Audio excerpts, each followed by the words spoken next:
이 시간 함께 읽으실 말씀은 사도행전 7장 54절에서 마지막 60절까지의 말씀입니다. 사도행전 7장 54절에서 60절까지의 말씀을 우리 한 절씩 교독해서 읽도록 하겠습니다. 제가 먼저 54절부터 읽도록 하겠습니다. 그들이 이 말을 듣고 마음에 찔려 그를 향하여 이를 갈거늘 스데반이 성령 충만하여 하늘을 우러러 주목하여 하나님의 영광과 및 예수께서 하나님 우편에 서신 것을 보고 말하되 보라 하늘이 열리고 인자가 하나님 우편에 서신 것을 보노라 한데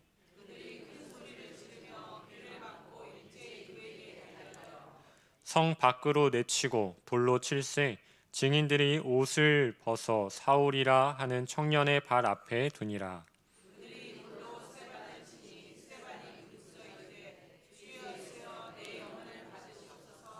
60절 함께 읽겠습니다.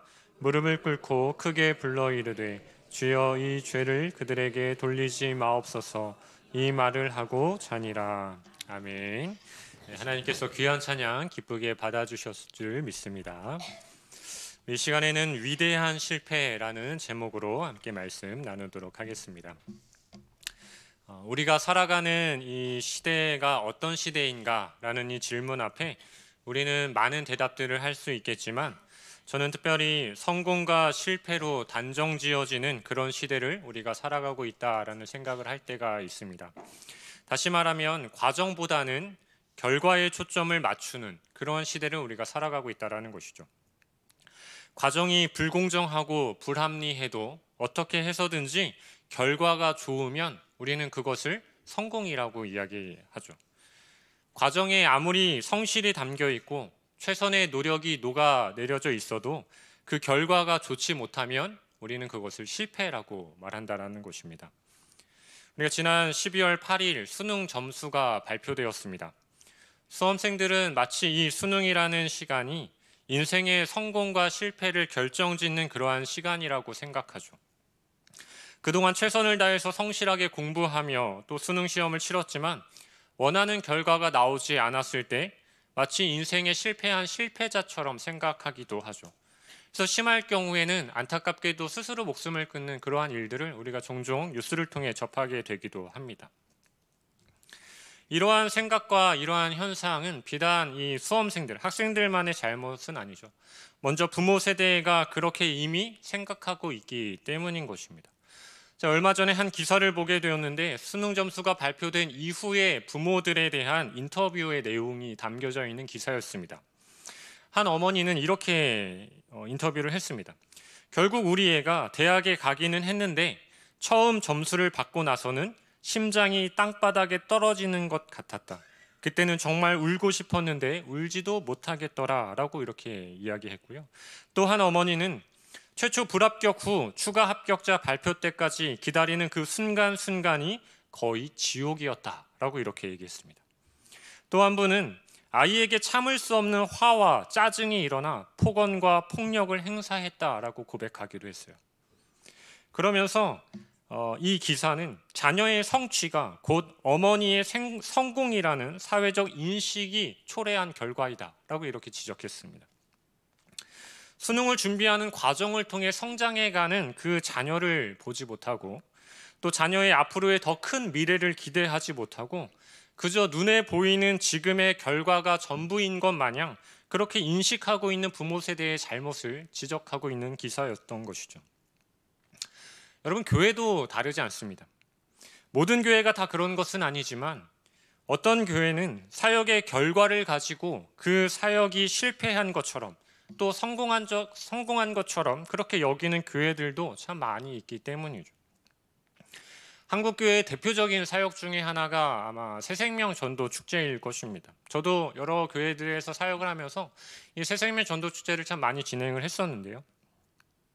새생명 전도 축제 자체는 참 귀하고 정말 좋은 사역입니다. 이 사역을 통해서 성도들이 한 영혼을 간절하게 사모하며 마음에 품고 함께 복음을 전하는 이 시도와 노력을 통해서 함께 하나님의 나라를 이루어갈 동력을 얻게 되는 그 시간이 바로 이 새생명 전도 축제인 것이죠. 그런데 안타까운 것은 이 새생명 전도 축제 그 사역 하나에 집중하면서 이 사역을 통해서 몇 명의 태신자를 만들어내었는가, 몇 명의 새 가족이 등록했는가에 초점을 맞추면서 그 사역의 결과가 좋지 못하면 이 사역 자체가 마치 실패한 것처럼 그렇게 여기는 교회들이 있다는 것이 우리의 마음을 안타깝게 만드는 것이죠. 그러니까 교회에서도 결과를 가지고 그 사역의 실패와 성공을 따지고 있다는 것입니다. 그러나 여러분, 성경은 결코 한순간의 어떠한 결과로 성공과 실패를 말하지 않습니다. 예수 그리스도의 복음에는 결과를 위한 위대한 과정이 분명히 있었고 또 결과를 위한 위대한 실패가 있기도 했습니다. 단지 지나가는 어떤 한순간의 결과가 모든 것을 결정짓는다라고 말하지 않는다라는 것이죠. 왜냐하면 한순간의 실패처럼 보이는 그 실패가 오히려 더 크고 위대한 일을 이루어내기 위해서 반드시 필요했던 위대한 실패들이 분명히 있었기 때문입니다. 이 사실을 오늘 본문이 우리에게 말씀하고 있습니다. 오늘 본문에는 산헤드린 공회에서 신문을 당하는 스데반이 기록되어져 있죠. 여러분, 스데반이 누구입니까? 여러분 잘 알고 계시는 그 초대교회 7 집사 중에 한 명인 스데반인 것이죠. 이 스데반에 대하여서 사도행전 6장과 7장은 이렇게 표현합니다. 먼저 사도행전 6장 5절을 보면 믿음과 성령이 충만한 사람이 스데반이었다. 8절에서는 은혜와 권능이 충만한 사람이 스데반이었다라고 기록합니다. 10절에서는 지혜와 성령으로 말하는 사람이 스데반이었고 오늘 본문 55절에서는 성령 충만한 사람이 스데반이었다라고 다시 한번 기록하고 있습니다.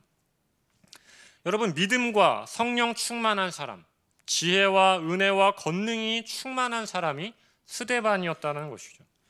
그런데 오늘 본문에는 이러한 스데반이 실패하는 모습이 기록되어져 있습니다. 스데반은 산헤드린 공회에서 진리를 선포했습니다. 그러니까 복음을 선포했다는 것이죠. 그런데 믿음과 성령과 권능으로 충만한 이 스데반이 결국에는 사람들이 던지는 돌에 맞고 옷이 벗겨지고 땅에 엎드려져 죽게 되는 실패를 경험하게 된다는 것입니다. 여러분, 그렇다면 먼저 이 스데반이 산헤드린 공회에서 어떠한 설교를 했길래 설교 이후에 곧바로 돌에 맞아 죽게 되는 것일까요? 스데반은 7장 2절부터 53절에 이르기까지 매우 긴 내용의 설교를 전파하게 되어집니다. 설교의 내용을 이 시간에 다 다룰 수는 없기 때문에 아주 간략하게 정리하면 아브라함으로부터 시작해서 출애굽 광야를 지나는 동안 행했던 그 조상들의 수많은 어떤 죄악과 우상 숭배 그리고 불순종에 대한 이야기들을 담아냈고 또 이어서 다윗과 솔로몬의 성전 건축에 이르는, 그러니까 이스라엘 전체적인 역사를 다루는 그러한 설교를 했다라는 것입니다. 그런데 이 긴 설교의 핵심이 무엇인가? 바로 51절에 기록되어져 있다라는 것입니다. 우리 51절을 같이 한번 읽도록 하겠습니다. 시작. 너희도 너희 조상과 같이 항상 성령을 거스르는. 조상들의 죄악에 대해서 끊임없이 계속 말하다가 그 결론이 무엇이냐면 너희도 너희 조상들과 같은 죄를 지은 죄인들이다. 이것을 누구에게 얘기하고 있는 것입니까? 유대의 지도자들, 유대인들에게, 그 산헤드린 공회에 모여있는 지도자들에게 말하고 있다는 것입니다. 그러니까 스데반은 자기 앞에 모여있는 그 수많은 유대인들과 유대인 지도자들에게 하나님의 뜻에 늘 반역하고 죄를 지은 그 조상들처럼 너희도 하나님 앞에 끊임없는 죄와 불순종을 짓고 있다. 너희도 죄인이다 라고 이렇게 선포하고 있다는 것입니다. 너희 조상들이 하나님이 보내신 선지자들을 핍박하고 죽인 것처럼 너희도 오시리라 예언된 선지자를 죽였다라는 것입니다. 너희는 율법을 잘 지키고 있다라고 그렇게 생각하고 말하고 있지만 사실 너희는 율법에 불순종하면서 율법을 지키지 않는 죄인이다 라고 이렇게 얘기하고 있다는 것입니다. 여러분, 유대인들이 가장 중요하게 여기는 두 가지가 무엇이냐면 이것입니다. 스데반이 지금 지적하고 죄인이라고 말하고 고백한 이 두 가지가 사실은 유대인들이 가장 중요하게 여기는 것이죠. 유대인들은 구약의 메시아를 손꼽아 기다리는 그러한 사람들이었습니다. 또한 그 메시아를 기다리면서 율법을 철저하게 지키는 사람들이 바로 유대인들이었죠. 근데 스데반이 이 두 가지에 대해서 너희가 모두 다 죄인이다 라고 이렇게 얘기하고 있는 것이죠. 여러분, 그러니까 이 유대인들이 이 이야기를 듣고 어떠한 마음이 들겠습니까? 오늘 본문 54절을 보면 이렇게 얘기하죠. 그들이 이 말을 듣고 마음에 찔려 그를 향하여 이를 갈거늘이라고 이렇게 기록합니다. 여기서 이를 간다라는 이 표현은 도무지 살려둘 수 없는 원수를 향해서 경노하는 그 감정을 있는 그대로 표현하는 것이 바로 이를 간다라는 그러한 표현입니다. 그러니까 자신들을 죄인 취급한 이 스데반을 향해서 엄청난 분노를 지금 담아내고 있는 유대인들을 묘사해 주고 있다는 것입니다. 그래서 이 유대인들이 어떻게 합니까? 스데반을 끌어내어서 성 밖으로 내쳐서 그곳에서 돌을 던져 죽게 만들었다는 것입니다.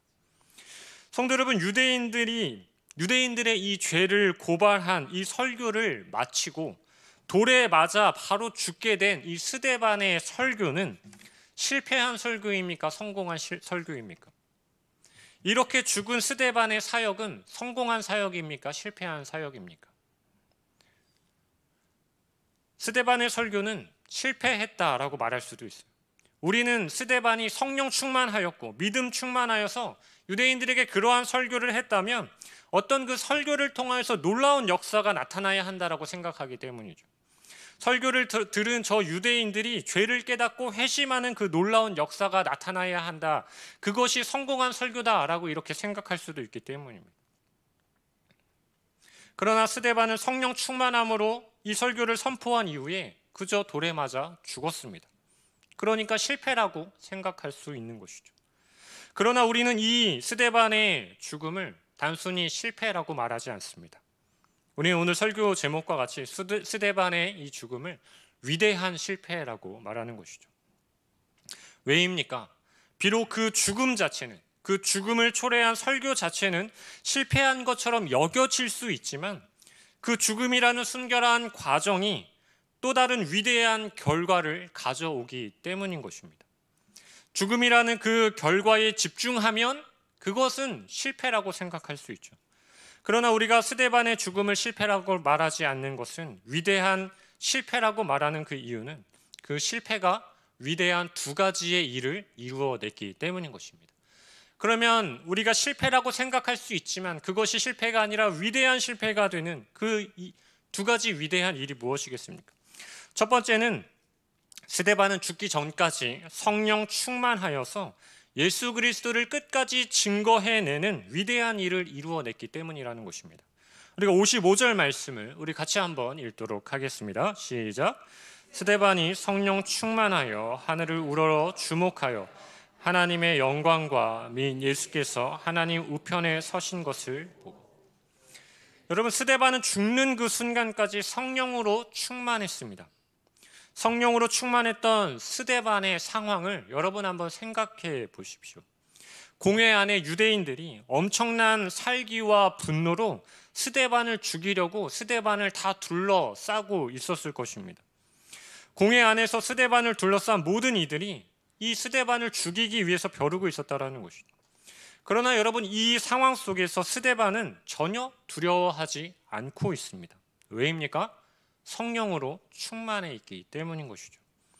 성령께서 스데반에게 이 모든 일들을 감당할 수 있는 힘을 주시고 계시기 때문입니다. 언제까지요? 죽는 그 순간까지. 성령께서 스데반에게 끊임없는 능력으로 그 대적들 앞에서 스데반을 끝까지 붙들어 주시고 계셨기 때문인 것입니다.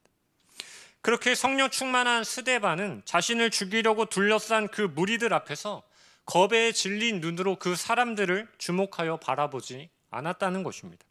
오히려 스데반은 무엇을 주목하여 바라보았습니까? 하늘을 우러러 주목하여 바라보았다는 것입니다. 여러분, 이 스데반의 모습이 너무나도 멋지고 아름답지 않습니까? 자신을 죽이려 하는 수많은 사람들에 둘러싸여져 있는 그 한 사람의 스데반. 그 스데반은 성령 충만하여서 자신을 죽이려고 둘러싼 사람들 앞에서도 전혀 두려워하지 않고 오히려 하늘을 주목하여 바라보았습니다. 하늘을 주목하여 그 하나님의 영광과 그 우편에 서신 예수 그리스도를 바라보았다라는 것입니다. 여러분, 이것이 가능한 이유는 단 한 가지입니다. 바로 성령에 충만했기 때문이라는 것입니다. 저와 여러분들도 스데반과 같이 성령으로 충만해지기를 간절히 소망합니다. 오늘 이 스데반과 같이 성령으로 충만하여져서 세상의 그 무엇이 우리를 둘러싸고 우리를 애워싼다 할지라도 우리가 결코 그 세상을 두려워하지 않으며 날마다 영광 중에 계신 그 예수 그리스도를 주목하여 바라보는 담대한 믿음의 삶을 살아낼 수 있는 저와 여러분들이 될 수 있기를 간절히 소망합니다. 여러분, 그리고 이제 이 스데반은 그 죽음의 순간까지 끝까지 주목하여 바라본 그 영광 중에 계신 예수 그리스도를 자신을 죽이려 하는 사람들에게 그 예수 그리스도를 증거합니다. 56절을 시작하면서 스데반이 뭐라고 사람들에게 외칩니까? 말하되 보라 라고 얘기합니다. 보라. 누구에게 얘기하고 있는 것입니까? 자신을 죽이려 하는 그 유대 지도자들에게 지금 자신이 환상 중에 바라보고 있는, 하늘을 우러러 주목하여 바라보고 있는 그 예수 그리스도를 저 유대인들에게도 너희도 보라라고 외치고 있다는 것입니다. 그 죽음의 순간, 자신이 바라보고 있는 그 예수를 담대하게 전하는 이 스데반의 이 순간이 여러분 얼마나 위대한 순간입니까?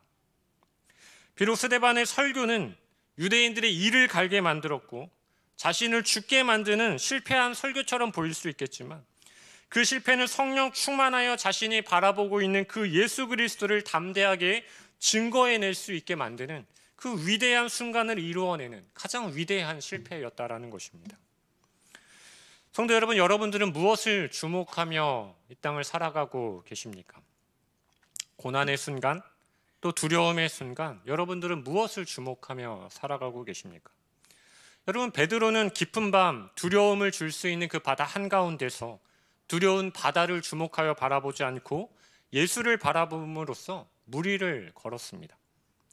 다니엘은 죽음에 던져진 그 사자굴에서 두려운 사자를 바라보지 않고 하나님을 바라봄으로써 자신을 보호하고 지키시는 살아계신 하나님을 경험했습니다. 여러분, 우리는 무엇을 바라보며 무엇을 주목하며 살아가야 하겠습니까?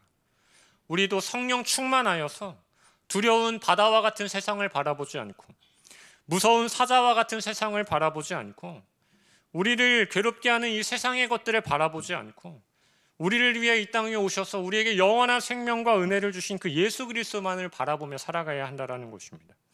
우리가 우리를 위하여 죽으시고 부활하신 예수 그리스도만을 바라보며 살아갈 때 스데반처럼, 베드로처럼, 다니엘처럼 우리를 붙들어 주시는 그 주님의 능력을 우리가 날마다 경험하며 살아갈 수 있게 되는 것이죠.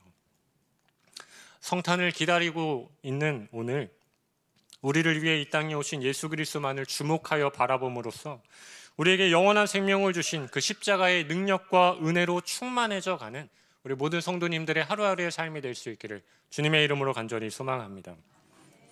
여러분, 스데반의 죽음이 위대한 실패라고 말하는 두 번째 이유는 사도행전 8장 4절에 기록되어져 있는데요. 우리 같이 한번 읽어보도록 하겠습니다. 시작. 아멘. 스데반의 죽음은 실패한 것처럼 보였지만 그것이 위대한 실패였던 이유는 스데반의 죽음 이후에 복음이 온 지역 가운데 힘있게 선포될 수 있었기 때문입니다. 스데반이 죽고 난 이후에 유대 지도자들은 본격적으로 예루살렘 교회를 박해하기 시작했습니다. 따라서 교회 성도들은 감옥에 갇히지 않기 위해서 예루살렘을 떠날 수밖에 없었죠. 그래서 우리는 이렇게 생각할 수 있습니다. 스데반의 죽음으로 인하여서, 스데반의 죽음이라는 실패로 인하여서 교회가 핍박을 당했구나. 성도들이 핍박을 당하게 되었구나. 정말 스데반은 실패했네 라고 이렇게 생각할 수 있겠지만 결코 그렇지 않습니다. 스데반의 죽음이 위대한 실패가 된 이유는 박해를 피해 흩어진 성도들이 이곳저곳을 두루두루 다니면서 복음을 전하는 그러한 놀라운 위대한 일들이 일어나기 때문인 것입니다. 그러니까 스데반의 죽음으로 인해 성도들이 이곳저곳에 흩어질 수 있었고 그곳에서 복음이 전파되어 하나님의 나라가 온 지역 가운데 선포되는 위대한 역사가 이 스데반의 죽음으로 인하여서 일어날 수 있게 되었기 때문이라는 것입니다. 성경은 사마리아에서, 안디옥에서, 가사지방에서, 가이사라에서 복음이 전파되었다라고 기록하고 있습니다. 한 사람의 죽음으로 인해 복음이 확장되어지는 이 놀라운 일이 일어나게 되었는데 여러분, 스데반의 죽음을 우리가 단순히 실패라고 말할 수 있겠습니까? 여러분, 우리가 창끝이라는 영화를 우리가 다 함께 보셨을 것이라고 생각되어집니다. 창끝이라는 영화를 통해 알게 된 짐 엘리엇 선교사님의 삶도 사실은 이와 같지 않았습니까? 아마존의 한 부족에게 복음을 전하기 위해서 떠났지만 복음을 제대로 전하지도 못하고 그 부족에게 의하여서 5분의 선교사님들이 죽음을 당하게 되었죠. 이 소식을 들은 사람들이 무엇이라고 이야기했습니까? 이것이 웬 손해인가? 이것이 웬 실패인가? 이렇게 얘기하지 않았습니까? 근데 여러분, 이것이 정말 실패였고 이것이 정말 손해였습니까? 그것은 정말 위대한 실패였던 것이죠. 선교사님들의 죽음 이후에 그곳은 놀라운 복음의 역사가 일어나는 현장이 되었기 때문인 것입니다. 성도 여러분, 그런데 스데반의 실패보다 더 위대한 실패를 이루신 분이 계십니다. 바로 우리가 믿는 예수님이죠. 예수님은 하나님의 아들이시지만 우리의 죄를 대신 담당하기 위해 이 땅에 오셔서 십자가에 죽임을 당하셨습니다. 하나님의 아들이 십자가에 죽으셨다. 여러분, 그럼 예수님의 이 십자가의 죽음은 실패입니까?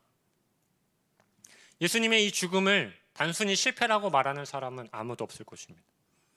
스데반처럼 예수님의 죽음 자체는, 그 죽으심의 그 짧은 그 순간 자체는 사람들이 실패라고 말할 수도 있습니다. 그러나 예수님의 죽으심은 끝이 아니고 마지막에 최종적인 결과도 아니었습니다.